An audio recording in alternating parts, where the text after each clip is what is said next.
Yang selanjutnya adalah pasca kerja. Kita ini kan gajinya pas-pasan, ya, gaji sebulan, kadang-kadang dimakan nggak nyampe sebulan sudah selesai, boro-boro nabung. Begitu teman-teman PHK, begitu teman-teman pensiun, ada nggak yang diharapkan dari pesangon? Ada, sangat kecil. Omnibus Law PP 35, sekarang kan belum ada PP yang baru nih. Undang-Undang 6 belum ada turunannya, saya sebut aja PP 35. Mendegradasi semua hak teman-teman yang ter-PHK, termasuk sampai dengan kawan-kawan yang pensiun. Jadi jangan berleha-leha, jangan Anda enak-enak tidur nyenyak gitu di rumah. Biarin teman-teman yang berjuang, Anda juga akan kena. Sampaikan itu pada anggota. Yang keempat, saya katakan tadi berbahaya buat serikat pekerja. Kalau teman-teman, kalau kita semua tidak mau spesies Anda, spesies kita musnah dari muka perburuan, tahan tolak Omnibus Law. Hanya satu cara.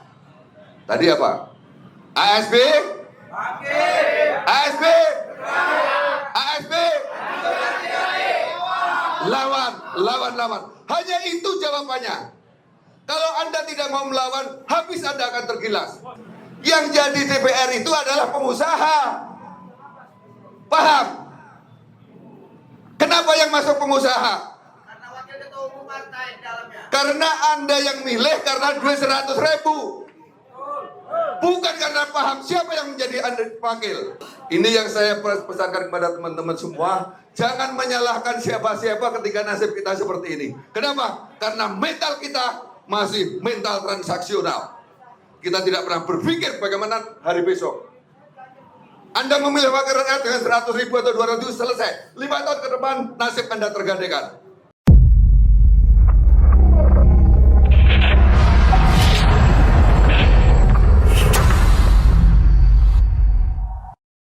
Ini semangat banget nih dari Cianjur nih. Udah langsung aja pengen lumpuhin perekonomian, buset deh. Mantap. Ya, RTMM siap nggak nih? Nih, PUK-nya udah siap nih, ini jatuh. All out. Ya, PUK-nya udah siap melumpuhkan. Ini mana? Tia udah ada belum Tia? Penasaran saya sama Tia, jujur aja. Abis kirain disuruh ke kamar mandi, cuma nggak penasaran. Oke, kalau nggak ada, kalau belum siap, SPPM. Tadi ada saya lihat rompinya, apa rompi ya? Rompi atau jaket tadi saya lihat. Dari SPPM siapa? Dipersilakan. Saya tidak kenal namanya siapa? Haji. Silakan dari SPPM.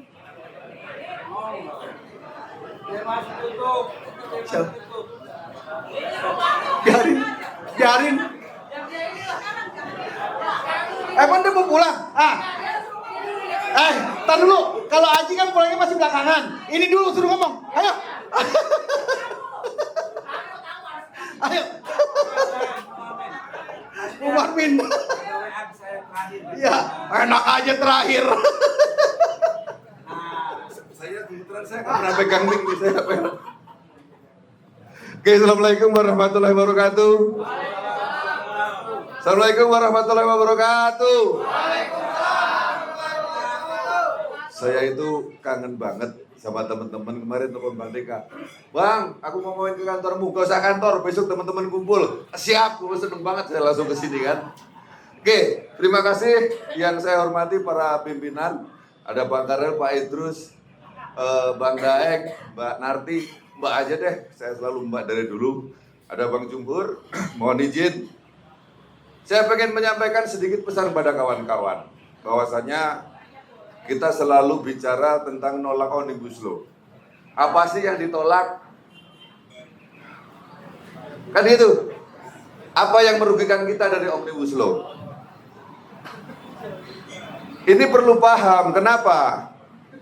Kita teriak-teriak kepada teman-teman serikat, kepada anggota, kita tolak Omnibus Law, tapi kalau kita sendiri poin apa?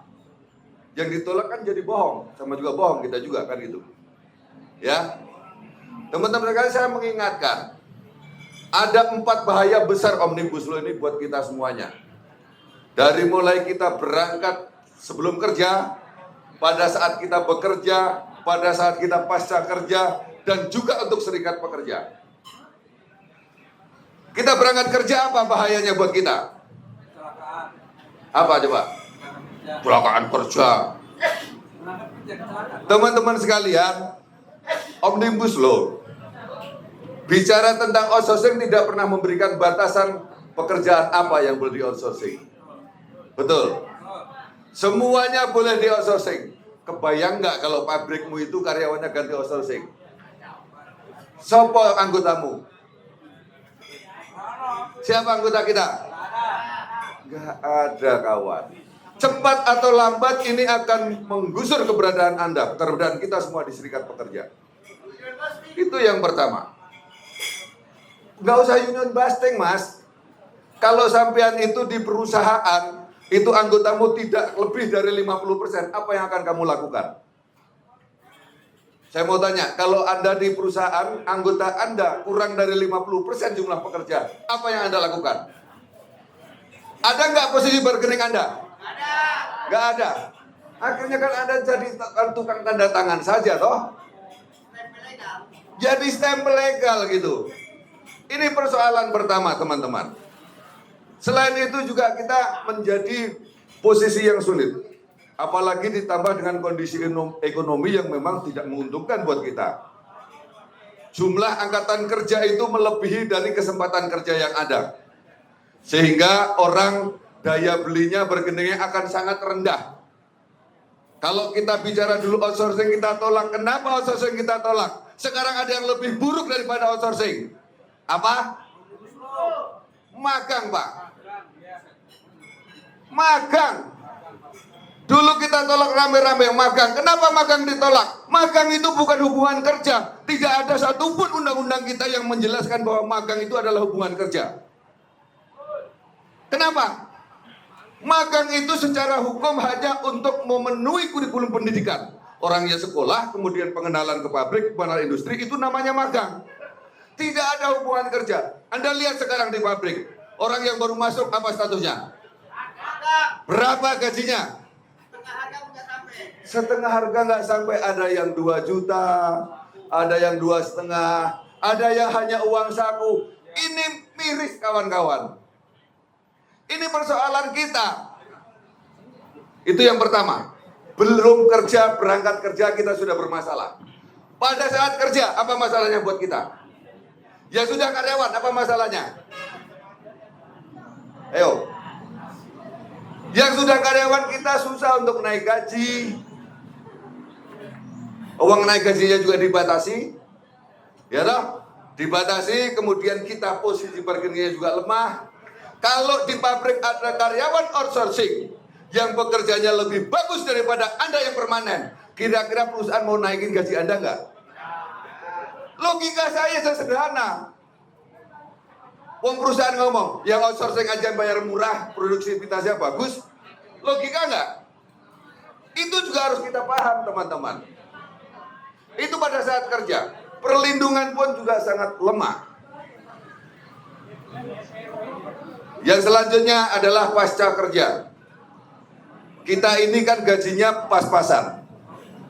Ya, gaji sebulan, kadang-kadang dimakan nggak nyampe sebulan sudah selesai. Boro-boro nabung.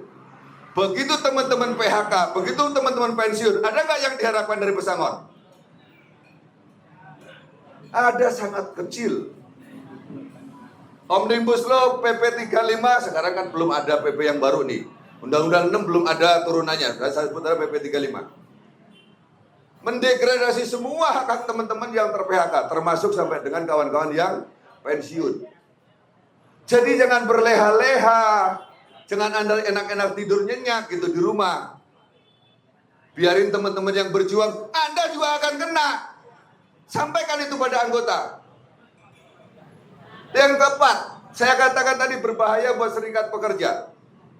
Kalau teman-teman, kalau kita semua tidak mau spesies Anda, spesies kita musnah dari muka perburuan, tolak Omnibus Law. Hanya satu cara. Tadi apa?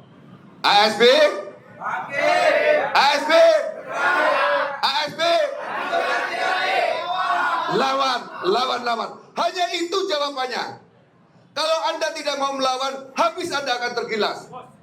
Bukan hanya nasib kita, bukan nasib anggota, nasib serikat pekerja pun akan habis. Ketika kita diam, semua orang menjadi outsourcing, semua orang menjadi kontrak. Adakah yang berani bentuk serikat pekerja? Boro-boro bentuk serikat pekerja, masuk juga udah dikasih warning. Anda tidak boleh berserikat karena Anda ditempatkan akan berpindah-pindah. Nanti kalau Anda berserikat nanti akan diselesaikan kontraknya. Seperti sapi yang dicocok hidungnya, tarik ke sana ngikut, tarik ke sini ngikut. Itulah nasib kita outsourcing. Itu kawan-kawan yang kita harus paham. Jadi buat teman-teman sekalian, aksi ini sudah benar. Jadi kita kumpulkan, kita harus kompak. Saya ingat waktu dulu kita bicara tentang serikat pekerja. Hal yang sangat mendasar sekali. Kita buruh itu diposisikan yang sangat lemah. Betul. Kalau orang satu-satu gak akan mampu untuk melawan pengusaha. Bener gak kira-kira? Kita berserikat aja belum tentu mampu, apalagi sendiri-sendiri. Kenapa? Kita tidak punya apa-apa, kawan. Pengusaha itu punya segala-galanya. Duit punya, gitu? Fasilitas punya, jaringan punya, backing punya. Kita punya apa? Napas. Kita punya napas katanya. Kalau kita nggak mau berkumpul, kalau kita nggak mau bersatu, kalau kita nggak mau bergerak, selesai nasib Anda. Kan begitu. Jadi ini menjadi penting buat kita semua. Yang terakhir saya nggak akan panjang lebar. Teman-teman tadi sudah banyak orasi. Ini tahun politik. Saya memberikan pesan kepada teman-teman semuanya. Kenapa muncul Omnibus Law dengan mudahnya? Disahkan oleh DPR. Kenapa? Karena rejim penghamba oligarki. Bukan, Mas. Yang jadi DPR itu adalah pengusaha. Paham? Kenapa yang masuk pengusaha? Karena wakil ketua umum partai di dalamnya. Karena Anda yang milih karena duit 100.000.